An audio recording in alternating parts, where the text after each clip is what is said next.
बात ये है कि हम ये काऊ प्रोटेक्शन है वो धर्म के साथ जोड़ने चाहते हैं कहीं न कहीं हिंदू धर्म के साथ। लेकिन मुझे लगता है इसका हिंदू धर्म से कुछ संबंध नहीं है, इसका ज़्यादातर पॉलिटिक्स से संबंध है। हुँ, पिछले 10 सालों से भी ज़्यादा हम देख रहे हैं कि ऐसी काफ़ी सारी घटनाएँ हो चुकी है, काफ़ी लोगों का लिंचिंग हो चुका है, लेकिन कितने लोगों को एक्चुअली सज़ा हुई है। यानी दादरी जैसी जो सबसे बड़ी घटना हुई जो सबसे हुँ, बड़ा लिंचिंग या पहला लिंचिंग माना जाता है 2014 के बाद का। उसमें जो पकड़े गए उनका क्या हुआ? वो जैसा दिखता है कि ऐसे सडनली हो गया तो ये चीज़ें सडनली नहीं होती है। इनके पीछे काफ़ी हुँ, सोच समझ के काम किया जा रहा है। डर-डर के जिएँगे यानी मुझे डर लगेगा कि मैं अगर किसी के साथ में खाना खा रही हूँ तो मेरा डब्बा दिखाने के हुँ, लिए मैं क्या खा रही हूँ वो दिखाने के लिए और वो हुँ, एग्ज़ैक्टली हुँ, यहाँ पे हो रहा है फूड नेशनलिज़्म के नाम पे। तो मुझे लगता है ये सबसे बड़ा झूठ है काऊ इकोनॉमी का। ऐसी कोई इकोनॉमी नहीं है ये काऊ डंग या काऊ यूरिन बेच के किसी को भी पैसा नहीं आता है कि नेहरू ये कांग्रेस के one and only leader I should say कि थे जिन्होंने हुँ। ये पूरा ब्लैंकेट बैन काऊ स्लॉटर ब्लैंकेट बैन पे हमेशा विरोध जताया था, ओपनली विरोध जताया। दोस्तों नमस्कार और आप सभी का एक नए एपिसोड में बहुत-बहुत स्वागत है। मेरा नाम है सोहित मिश्रा। अगर आप दोस्तों पिछले 2-3 दिन या 1 हफ्ते की बात करें और आप अखबार को खोलें तो आपको 2 ऐसी खबरें दिखेंगी जिस पर प्रमुखता से बहुत लोगों ने कवरेज की है और उसी को लेकर आज हम चर्चा भी करने वाले हैं। एक जो खबर है वो हरियाणा से है। हरियाणा में 27 अगस्त को सबीर मलिक नामक एक शख्स जो कि पश्चिम बंगाल से था और वहाँ पर एक लेबरर के तौर पर काम करता था, उसे इसलिए मार दिया, मॉब लिंचिंग कर मार दिया गया कथित तौर पर क्योंकि गाँव वालों को ये शक था कि वो अपने साथ गाय का मांस कैरी कर रहा था। इस पूरे मामले में 5 लोगों को अभिषेक, मोहित, रविंदर, कमलजीत और साहिल और इसके साथ 2 ऐसे लोग जो 18 साल से कम हैं, जो जुवेनाइल हैं, उन्हें गिरफ्तार कर लिया गया है। ये मामला वहाँ पर जब बड़ा हुआ, तो उसके बाद वहाँ के जो मुख्यमंत्री हैं, हरियाणा के नायब सिंह सैनी, उन्होंने इस पूरे मॉब लिंचिंग की घटना को ही डाउन प्ले कर दिया। उनकी ओर से कहा गया कि देखिए हमारे यहाँ पर तो लोग गाय से इतना प्यार करते हैं कि अगर इस तरह के मामले सामने आएँगे या ऐसी खबर आएगी, तो लोग क्या करेंगे वो हमारे हाथ में नहीं है, हम क्या ही कर सकते हैं। ये एक मुद्दा जो है अब वहाँ पर बड़ा बन चुका है और जिस तरह से इसे हरियाणा के मुख्यमंत्री की ओर से डाउन प्ले किया जा रहा है, ये एक अहम घटना है। दूसरा दोस्तों जिस महाराष्ट्र से मैं हूँ वहाँ की ही घटना है। दरअसल यहाँ पर 72 वर्षीय हाजी अशरफ अली सैयद हुसैन, ये एक शख्स हैं 72 वर्ष के एक तरीके से सीनियर सिटीज़न हैं। वो जलगाँव जो महाराष्ट्र में एक जगह है, वहाँ से कल्याण के लिए जब ट्रेन में जा रहे थे, तो एक भीड़ की ओर से उनकी पिटाई की गई। म उस एक ये कहा गया कि वो अपने साथ जो मांस लेकर जा रहे थे, कुछ लोगों ने कहा कि उसमें गाय है, जबकि ऐसा कुछ था नहीं, वो गो-मांस बताया गया उसे। उसके बाद उन्हें जो एफआईआर है उसमें तो उन्होंने ये भी कहा कि कुछ लोगों ने कहा कि हम तुम्हें ट्रेन से धक्का देके मार देंगे। उनकी पिटाई की गई। उसके बाद वह जो वीडियो सामने है उसमें ये कहा गया कि बजरंग दल को बुलाने जैसे धमकी दी गई। 72 वर्षीय एक और मुस्लिम के साथ ऐसे ही किया गया। तो ऐसे में मुझे लगा कि ये जो पूरी पॉलिटिक्स है और खास तौर पर जो काऊ पॉलिटिक्स है या इस देश में जहाँ-जहाँ पर इलेक्शन है जैसे कि महाराष्ट्र और हरियाणा दोनों जगह पर चुनाव होने वाले हैं और उससे पहले ये मामले सामने आ रहे हैं, उस पर चर्चा की जानी चाहिए और मुझे लगा आज जो हमारे साथ मेहमान हैं, उनसे बेहतर कोई नहीं है जिनसे चर्चा की जानी चाहिए। दोस्तों एक किताब है, ये किताब मैं पहले आपको दिखा देता हूँ, who will build the cow. ये किताब जिन्होंने लिखा है श्रुति गणपति, मैं उन्हें पहले ऑन एयर ला देता हूँ। अ अ श्रुति जी आपको मैं ऑन एयर ला रहा हूँ। बहुत-बहुत स्वागत है आपका। Thank you. तो जिन्हें आप अभी देख रहे हैं उन्हीं की ओर से ये किताब लिखा गया है, who will build the cow. ये मैं आपको किताब दिखा देता हूँ। ये इंग्लिश में है, इसका शायद मराठी भी अभी इनकी ओर से रिलीज़ किया गया है और इस किताब में दोस्तों बीफ बैन के बारे में जो पूरी राजनीति है, उसका जो कल्चरल, सोशल और इकोनॉमिकल एस्पेक्ट है, उस पर चर्चा की गई है और एक बेहतरीन किताब है और श्रुति के बारे में अगर मैं कहूँ तो ये भी मुंबई से हैं, पत्रकार हैं, 18 साल से ज़्यादा का इनका जो एक्सपीरियंस है वो मौजूद है। मुझे लगता है 20 साल का एक्सपीरियंस इनका इस फील्ड में रहा है और ये उनकी पहली किताब है जिसके लिए उन्होंने 90 से ज़्यादा आरटीआई भी फाइल किए थे, जिसके सारी जानकारी जो है वो ऑन रिकॉर्ड डेटा के साथ है। बहुत-बहुत स्वागत है श्रुति आपका थैंक यू। हमारे इस चैनल पर। ये जो मामले आ रहे हैं, पहले हम इस पर बात हुँ, करते हुँ। हैं। आप देखिए कि हरियाणा हो या फिर महाराष्ट्र हो, जहाँ पर चुनाव आते हैं, वहाँ पर इस तरह के मामले सामने आते हैं। आपने अपनी किताब में भी बात की है कि ये जो गौ रक्षक हैं या फिर ये जो लोग हैं, जो गाय के नाम पर आसानी से कोई भी एक मुस्लिम धर्म के आदमी को पकड़कर उसके ऊपर इस तरह के आरोप लगाए जाते हैं। तो ये इसका राजनीति से कितने प्रेरित होते हैं ये सारी चीजें। और आपने इस किताब में भी बात की है कि जो लोकल है, खासतौर पर सेमी अर्बन और गांव वाले इलाकों में जो लोकल पॉलिटिशियंस होते हैं या पुलिस वाले भी होते हैं, उनका भी एक तरीके से समर्थन इन लोगों को होता है जो कानून अपने हाथ में लेते हैं और लोगों की पिटाई करते हैं। आपने जब इसके लिए रिसर्च किया था और अब जो ये मामले आप देख रहे हैं, क्या कुछ सिमिलैरिटीज आप देखती हैं? और इस पूरे काऊ के जो बिजनेस आप कहें एक तरीके से गौ रक्षक का बिजनेस, उसे आप किस तरह से देखती हैं? मुझे लगता है सबसे पहली बात ये है कि हम ये काऊ प्रोटेक्शन है वो धर्म के साथ जोड़ने चाहते हैं कहीं न कहीं हिंदू धर्म के साथ। लेकिन मुझे लगता है इसका हिंदू धर्म से कुछ संबंध नहीं है, इसका ज़्यादातर पॉलिटिक्स से संबंध है। जो हुँ, घटनाएँ हम अभी देख रहे हैं, तो उसमें कहीं न कहीं जो स्टेट है, उसका सपोर्ट इन लोगों को है, इसके लिए वो इतना अ, डेयरिंग कर रहे हैं जो ये तो गोरक्षक भी नहीं थे, जो कल्याण का जो घटना हुई, वो तो हुँ, पुलिस की हुँ, एग्ज़ाम देने जाने वाले लड़के थे। हुँ, जिन्होंने ये उस आदमी को मारा, पीटा या थ्रेटन किया।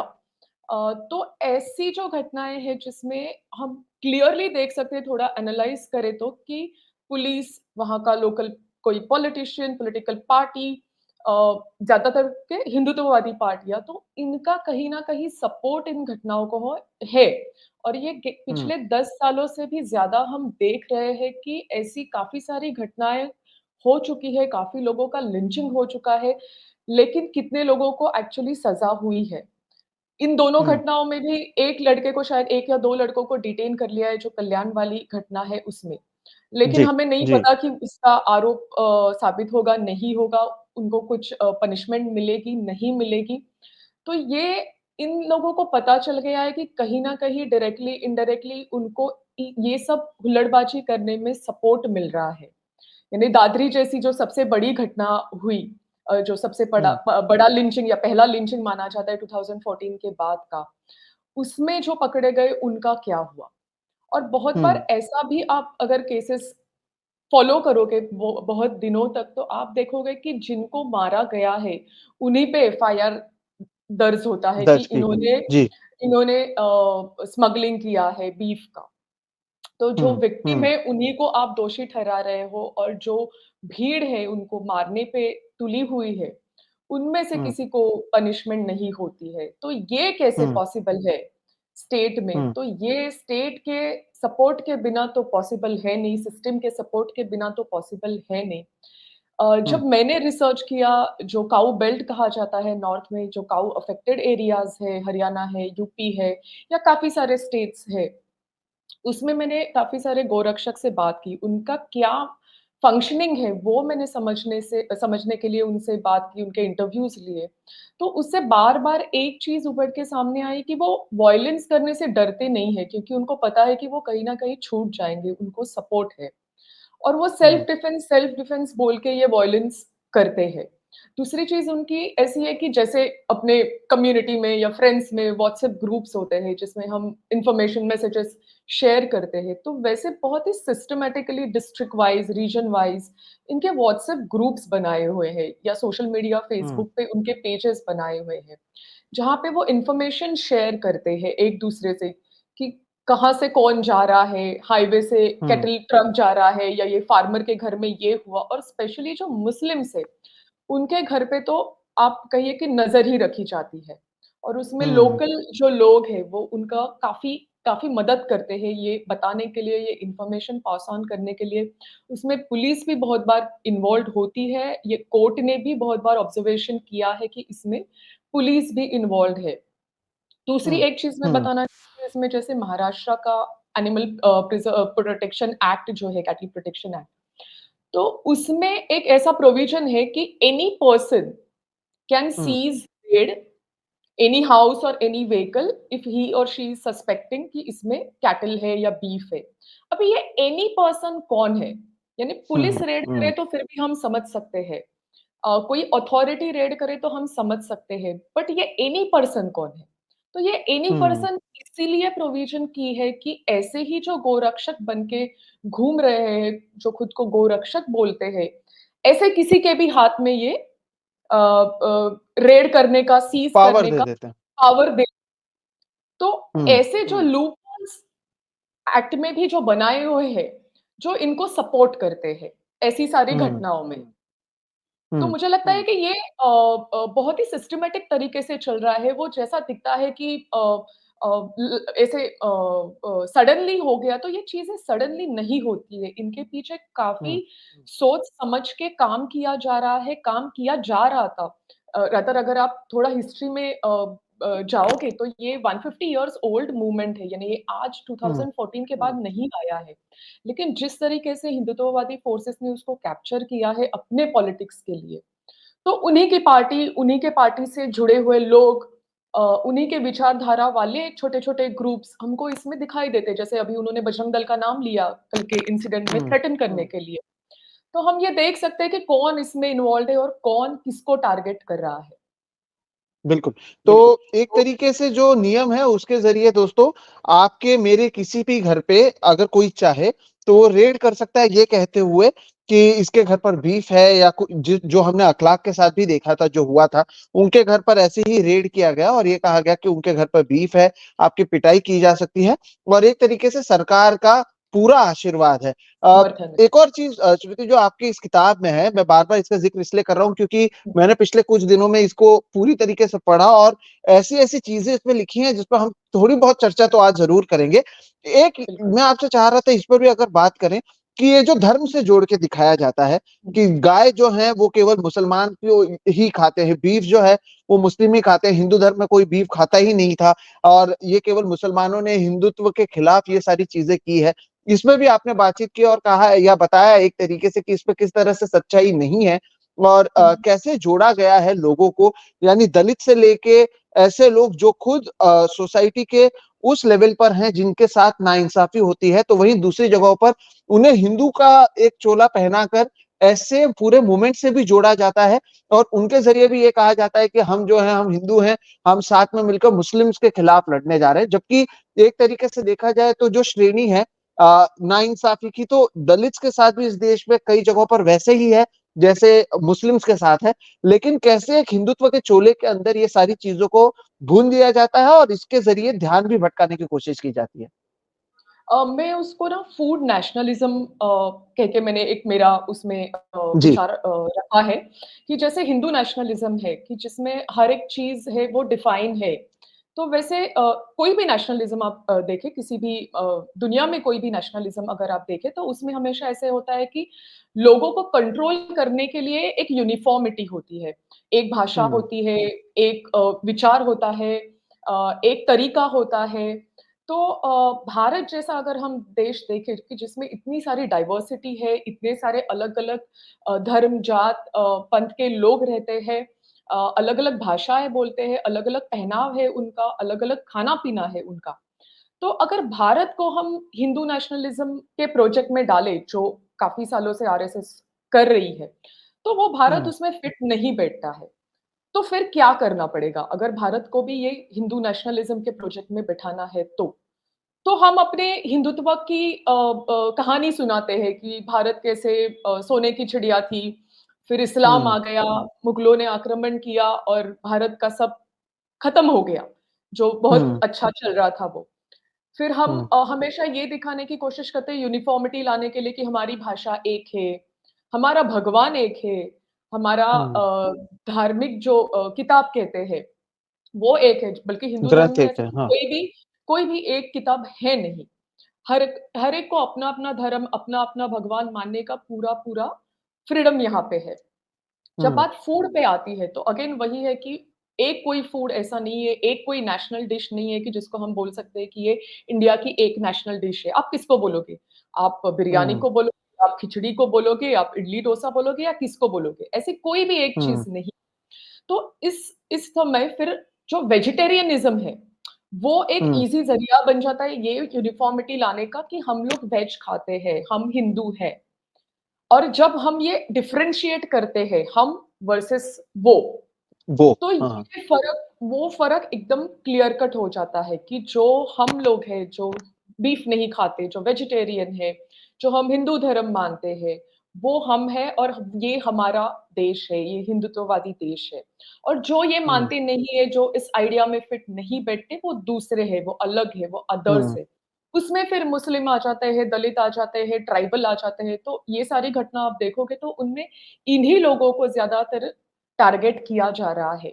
तो ये जो फूड हुँ, नेशनलिज़्म ये आया है हमारे देश में कि छोटे-छोटे फूड को लेके खाने की प्लेट तक अभी सरकार या लोग पहुँच गए हैं कि आप क्या खाएँ या क्या नहीं खाएँ, ये भी लोग डिसाइड करते हैं।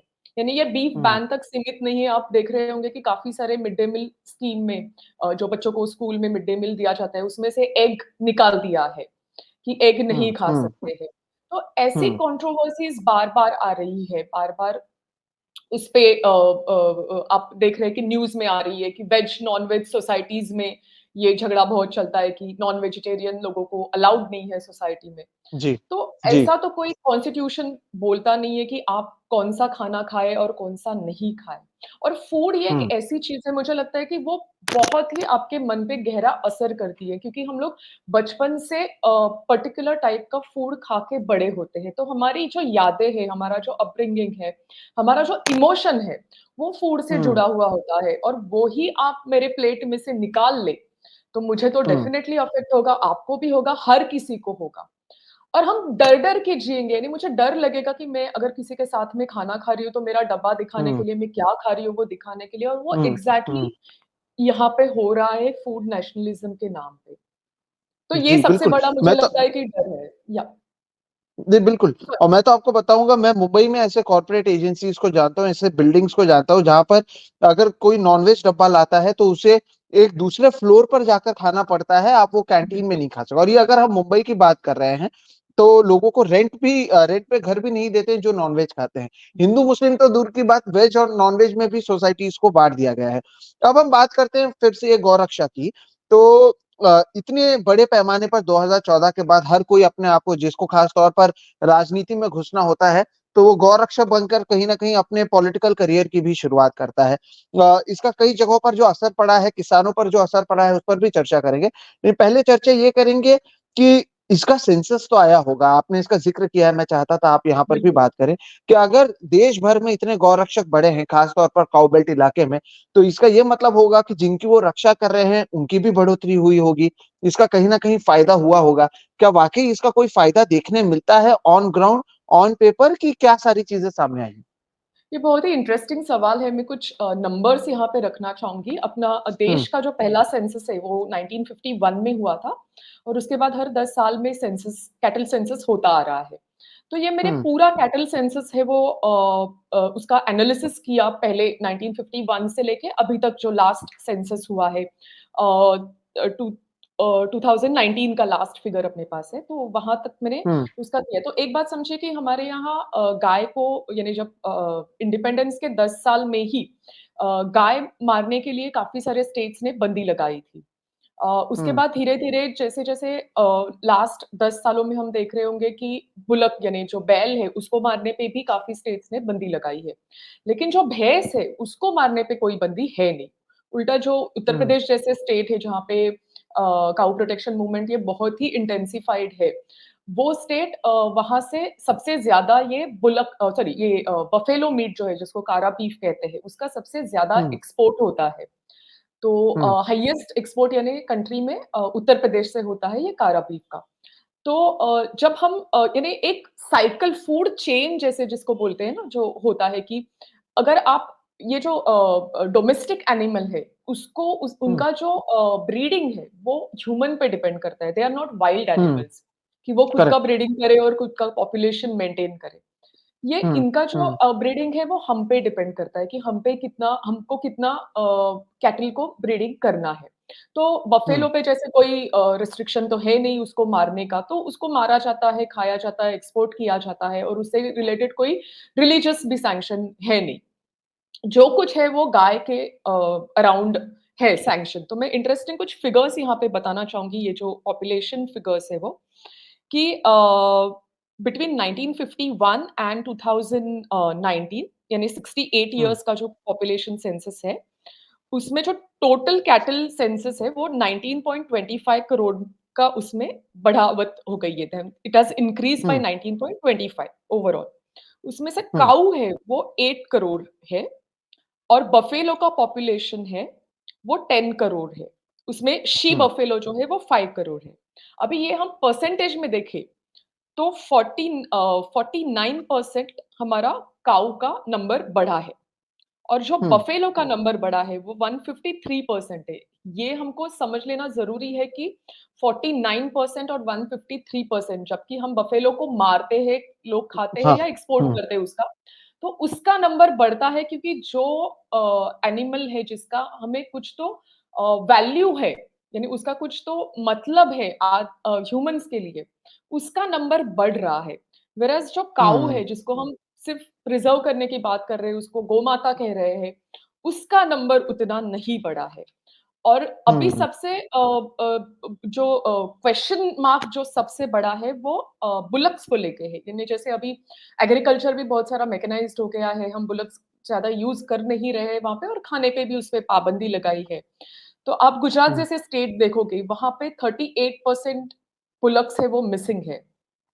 हुँ, हरियाणा में 38%। 25 या हरियाणा में 25% बुल्स है वो मिसिंग है। फिर उत्तर प्रदेश में 57% बुल्स है वो मिसिंग है। मिसिंग है यानी हुँ, वो क्या कहाँ जा रहे हैं? उनको हम मार रहे हुँ, हैं, उनको हम पहले यानी जन्मने के बाद मार रहे हैं, बाद में मार रहे हैं, उनका क्या हो रहा है? इसका जवाब हुँ, किसी के पास नहीं है और अगर ये नंबर्स हम ध्यान में रखें और उसको थोड़ा-सा फ्यूचर एनविसाज करें, तो ये एक्सटिंक्ट की तरफ तो नहीं जा रहे हैं ना, कैटल जो है। बिल्कुल, ये बिल्कुल। ये डर ये सेंसस हमको ये बताने की एक कोशिश कर रहा है कि हम किस तरफ जा रहे हैं ये कैटल के प्रॉब्लम को लेके। बिल्कुल, और ये बहुत महत्वपूर्ण है जो आपने कहा कि जिन्हें बचाया जा रहा है, जिन्हें गौ माता कहते हैं, उनकी आबादी उतनी नहीं बढ़ रही है जितनी उनकी बढ़ रही है जिनको खाने की अनुमति दी जाती है। यानी ये वाक़ई गौ रक्षक जो हैं, ये वाक़ई गाय को बचा रहे हैं या फिर उसके नाम पर केवल राजनीति कर रहे हैं और मुसलमानों को टारगेट कर रहे हैं, जैसे कि 2 एग्ज़ाम्पल मैंने आपको दिया दोस्तों। ये एक बहुत बड़ा सवाल है। श्रुति, आपने उस समय नॉर्थ इंडिया में खास तौर पर कई गाँवों में आप गए थे, कई कस्बों में आप गए थे। किसान भी तो इससे परेशान है। जिस तरह से पहले ये होता था कि वो गायों को या फिर ये जो पूरा कैटल उसे रखते थे, लेकिन जैसे ही उनका काम खत्म होता था तो इसको लेकर हमने देखा है कि कैसे इसको ले जाया जाता था स्लॉटर के लिए। लेकिन जब से ये बंद हुआ है, तब से वो किसान भी तो परेशान है और इस बार तो उत्तर प्रदेश के चुनाव में एक बहुत बड़ा मुद्दा बन गया था हुँ, कि गायों को कैसे छोड़ दिया जाता है। तो सड़कों पर भी तो इसका असर आप देख रहे होंगे, वहाँ पर क्या कुछ देखते हैं आप? बिल्कुल, ये स्ट्रे कैटल है ये तो बहुत बड़ा प्रॉब्लम हो गया है और मुझे लगता है ये हर एक स्टेट में इसको लेके प्रॉब्लम हो गया है। आप सेंसस के भी फिगर देखेंगे तो स्ट्रे कैटल के फिगर में बहुत यानी इंक्रीज़ हो गया है, बहुत बढ़ गया है। इससे 2-3 प्रॉब्लम होते हैं। एक तो ये इनको कोई खाना नहीं देता है, जैसे जिनको हम घर में पालते हैं, उनको हम खाना-पानी देते हैं। इनको कोई खाना देने वाला नहीं है, तो वो अपना खाना खुद ढूँढ लेते हैं। तो वो फार्म हाउस में घुस जाते हैं, पूरा क्रॉप डिस्ट्रॉय कर देते हैं फार्मर्स का। बहुत बार तो वो भूखे पेट रहते हैं, तो वो कचरा-कूड़ा खाते हैं और ये तो तस्वीरें हम हमेशा देखते हैं कि गाय है वो कचरे-कूड़े पे अपना पेट भर रही है। तो मेरा सवाल ये है हुँ, कि जो हम काऊ प्रोटेक्शन मूवमेंट की बात करते हैं, जो गौ को गाय को हम माता मानते हैं, तो ये गोरक्षक इन गायों को क्यों नहीं अडॉप्ट करते या इन गायों को क्यों नहीं खाना पिलाते? बहुत सारे हुँ, एक्सीडेंट इससे हुए हुए हमने देखे हैं, वो व्हीकल को हिट करते हैं, अकेले फार्मर्स को जाके हिट करती है। लेकिन डर इतना ज़्यादा है फार्मर्स के बारे में, जैसे मैंने फार्मर्स को पूछा था कि आप ये कंप्लेंट क्यों नहीं करते, ये स्ट्रे कैटल का जो प्रॉब्लम है, जो बार-बार आके आप ही को परेशान करता है। तो वो बोलते हैं कि हम कहाँ कंप्लेंट करें, हम किससे कंप्लेंट करें? क्योंकि इसका जो हुँ। रिस्पॉन्सिबिलिटी है स्ट्रे कैटल का, वो फिर से गवर्नमेंट ने फार्मर्स पे ही डाला है, उन पर ही कि डाल दी। हुँ, आप मार नहीं सकते, आप उनको छोड़ नहीं सकते, तो आप ही देख लीजिए आपको क्या करना है। अलग-अलग हुँ, स्कीम्स अलग-अलग गवर्नमेंट अनाउंस करते हैं, हर एक स्टेट में ये गौशाला के लिए, लेकिन वो जो पैसे देते हैं हर एक गाय के पीछे या बैल के पीछे, तो वो राशि इतनी कम है कि वो राशि में कोई भी उनको नहीं पाल सकता। आप मान के चलिए कि पर डे एक गाय या एक बैल का जो खर्चा है, उसका चारा, उसका पानी, कभी-कभार उसका मेडिसिन, वो 300 से साढ़े 300 रुपया पर डे है।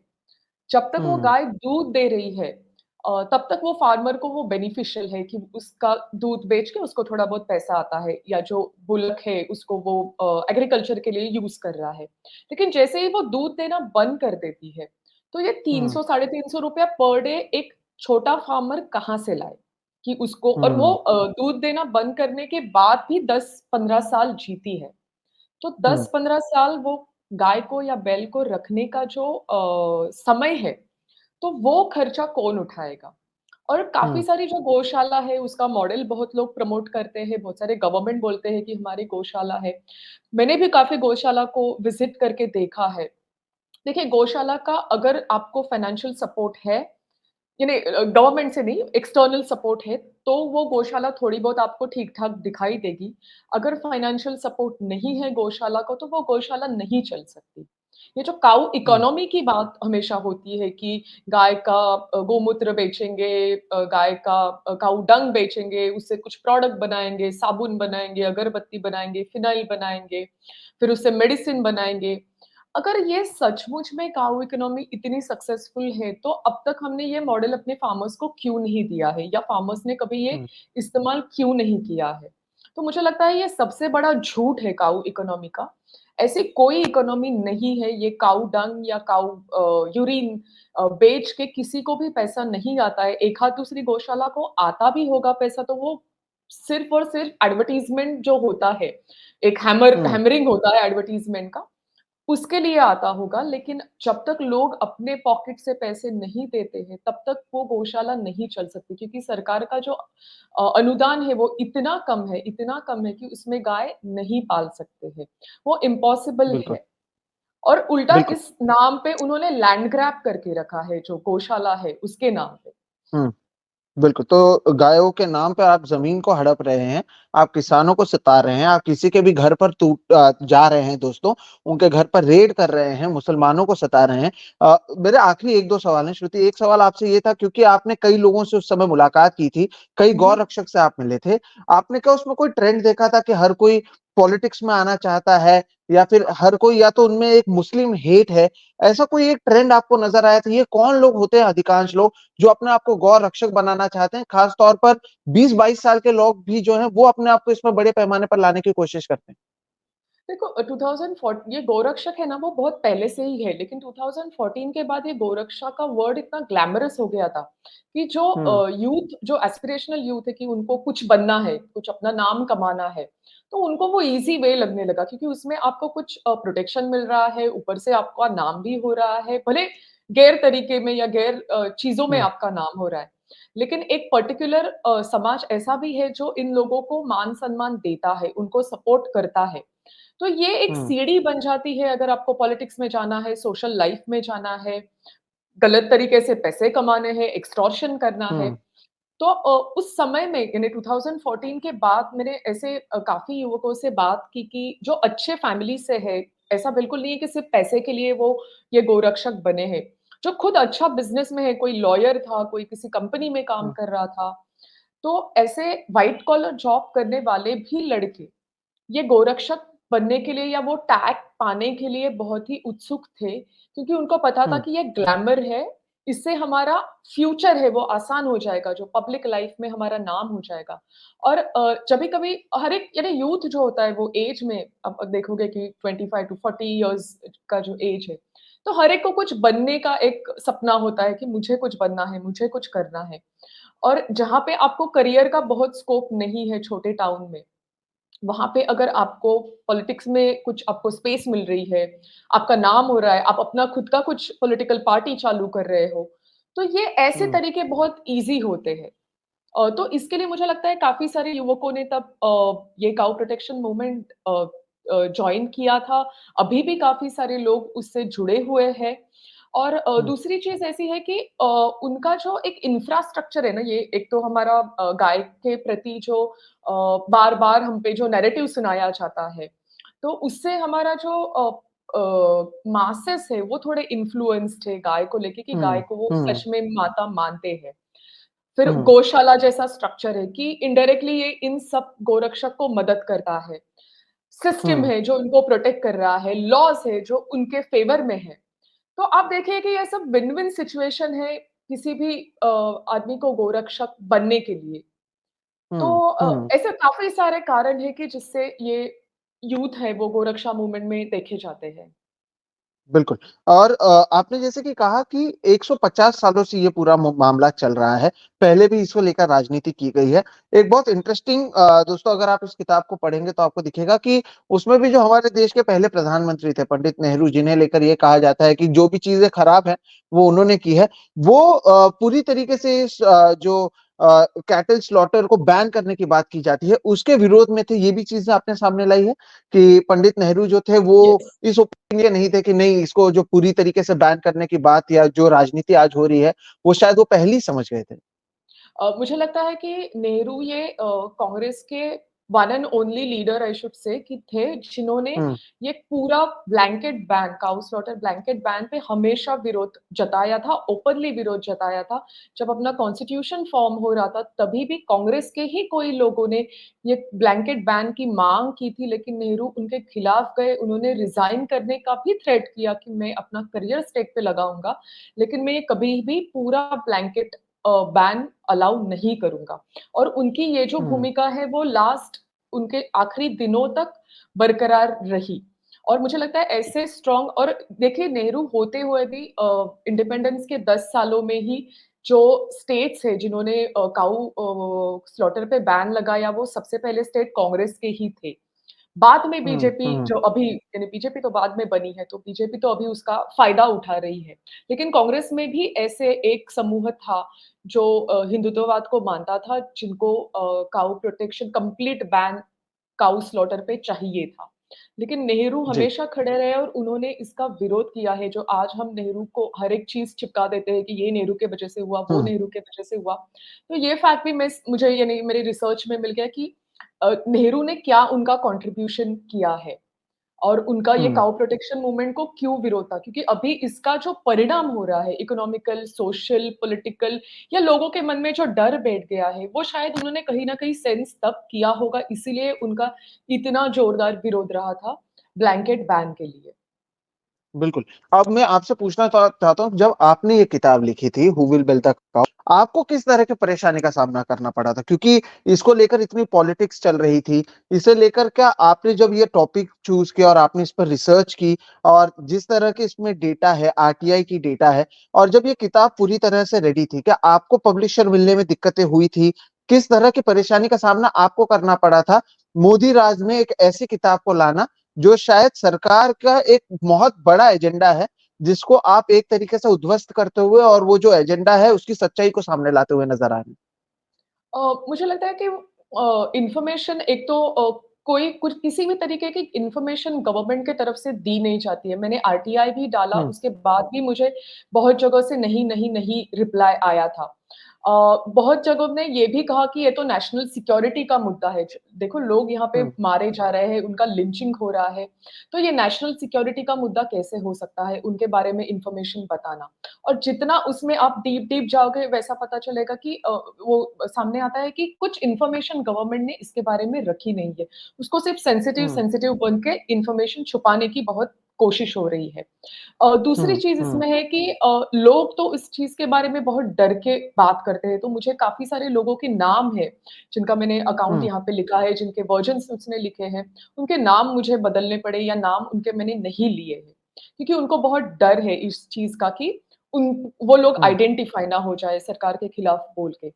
तीसरी चीज़ है कि हुँ, किताब जब मैंने लिखी तो किताब लिखना ऐसा मेरा दिमाग में नहीं था। मैं उसपे 2014 से एज़ अ रिपोर्टर स्टोरी कर रही थी, तो मैं जितना उस पे रिसर्च करती गई, उतना मैं उसमें ज़्यादा इन्वॉल्व होती गई और एक पॉइंट आ गया कि मुझे ऐसे लगने लगा कि मेरे पास बहुत कुछ बात करने के लिए है, बहुत कुछ बताने के लिए है, हुँ, हुँ, तब ये किताब बनी। लेकिन हुँ, मुझे किसी भी बड़े पब्लिकेशन हाउस ने पब्लिकेशन करने से मना कर दिया। कोई-कोई लोगों ने साफ मना कर दिया, कोई-कोई लोगों ने इनडायरेक्टली बोला, लेकिन 1-2 लोगों ने ऐसा भी बोला कि ये बहुत सेंसिटिव इश्यू है, तो हम इसको पब्लिश नहीं कर सकते। तो फिर मैंने हुँ, डिसाइड किया कि मैं इसको सेल्फ पब्लिश करूँगी, तो मैंने ये सेल्फ पब्लिश की है किताब जो अभी ऑनलाइन ही अवेलेबल है।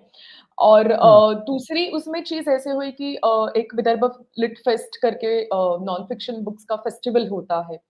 तो उसमें सिर्फ़ ये किताब पे जो गाय का पिक्चर है, तो वो गाय का पिक्चर हुँ, देख के उन्होंने किताब थ्रेटन किया ऑर्गेनाइजर्स को, और मेरे साथ और भी 4 किताबें थी जो गवर्नमेंट के एंटी एस्टैब्लिशमेंट किताबें थी। उन 4 ही किताबों को उन्होंने विथड्रॉ करवाया प्रेशर डाल के ऑर्गेनाइजर्स पे। मैं कुछ भी चीज़ हुँ, सोशल मीडिया पे डालती हूँ, तो उसमें ट्रोलिंग होती है। जैसे मेरा फेसबुक पेज है, who will well the cow, तो उसमें रोज़ वार्निंग आती रहती है कि you stop the page, this is violating the norms. तो ये सारी चीज़ें तो होती रहती है, लेकिन पत्रकार का यही काम है कि जो हमने देखा है वो हमको बताना चाहिए। तो वही कोशिश मैंने की है। अभी तो ये मैं दिखाना चाहूँगी कि ये मराठी में भी किताब आई हुँ, है, इफ यू कैन सी। हुँ। अ, आप एक बार फिर दिखा दें। हाँ, या हुँ, सो ये मराठी में बिल्कुल। भी आई है किताब अभी। तो जितनी मैं चाहती हूँ कि अगर और भी भाषाओं में कोई उसको ट्रांसलेट करना चाहे, ज़्यादा से ज़्यादा लोगों तक हम उसको ले जाना चाहूँ कि मैं ये जो थॉट है वो, क्योंकि लोग मारे जा रहे हैं, इमोशन पे कंट्री नहीं चल सकती है, कुछ तो लॉजिक होना ज़रूरी है कंट्री चलाने के लिए। और ये जो हुँ, हिंदू-मुस्लिम जो टेढ़ हमने बहुत बड़ी बना दी है, तो मुझे पता नहीं हम शायद पहले जैसा वापस जा सके या नहीं, बट एटलीस्ट जो वॉयलेंस हो रही है उसके नाम पे, गाय के नाम पे, अगर आप उसको माता मानते हो, तो उस पे वॉयलेंस ना हो, ऐसा मेरा कहना है। जी, बिल्कुल और दर्शकों मैं आपको बता दूँ हमने शुरुआत में सोचा था कि 20-22 मिनट का ये इंटरव्यू होगा, लेकिन इसमें बुक में इतनी सारी चीज़ें लिखी गई हैं कि ये इंटरव्यू जो है लगभग 35 मिनट के ऊपर चला गया है और जिन किसी को भी ये समझना है आप में दर्शकों में से कि किस तरह की इसके पीछे की राजनीति है, किस तरह का इसका इतिहास है और इसमें जो आंकड़े हैं, वो क्या कहते हैं और जो सरकार के दावे हैं उसमें किस तरह का ज़मीन-आसमान का फ़र्क है, तो मैं आपको ये किताब ज़रूर एक तरीके से रिकमेंड करूँगा कि आपको पढ़ना चाहिए। ये कोई स्पॉन्सर्ड वीडियो है नहीं। हम क्योंकि इस पर बात कर रहे थे तो मुझे लगा कि इसे लेकर करना चाहिए। श्रुति आप जानने से पहले लोगों को ये भी बता दें कि अगर जो कोई किताब खरीदना चाहे, वो क्या कर सकता है? कहाँ से ये किताब अवेलेबल है? और मराठी में और अंग्रेज़ी में किताब है, तो कहाँ पर ये अवेलेबल है जहाँ से लोग ले सकते हैं? अंग्रेज़ी में किताब है वो सब ऑनलाइन प्लेटफ़ॉर्म पे अवेलेबल है, अमेज़न पे है, फ्लिपकार्ट पे है, किंडल पे है, तो वहाँ से वो ले सकते हैं। और आपको मराठी जो किताब है वो काफ़ी सारे मुंबई के बुक स्टोर्स में या महाराष्ट्र के बुक स्टोर्स में अवेलेबल है। वो लोकवाङ्मय गृह ने निकाली है, तो किताबखाना या अलग-अलग जगह पे वो मराठी में अवेलेबल है, तो आप ज़रूर उस पे ले सकते हैं। और मैं दर्शकों से एक फीडबैक भी जानना चाहूँगी आपके ज़रिए सोहित, और really thank you very much कि आपने मुझे ये मौका दिया बात करने का, क्योंकि ये सेंसिटिव टॉपिक है, बहुत लोग इस पे बात नहीं करना चाहते हैं, फिर भी आपने मुझे ये मौका दिया। Really, really thank you very much. नहीं, नहीं। आई थैंक यू कि बतौर पत्रकार आपने जो सच्चाई है उसे सामने लाई है और दर्शकों देखिए ये पत्रकार की ओर से लिखी गई किताब है।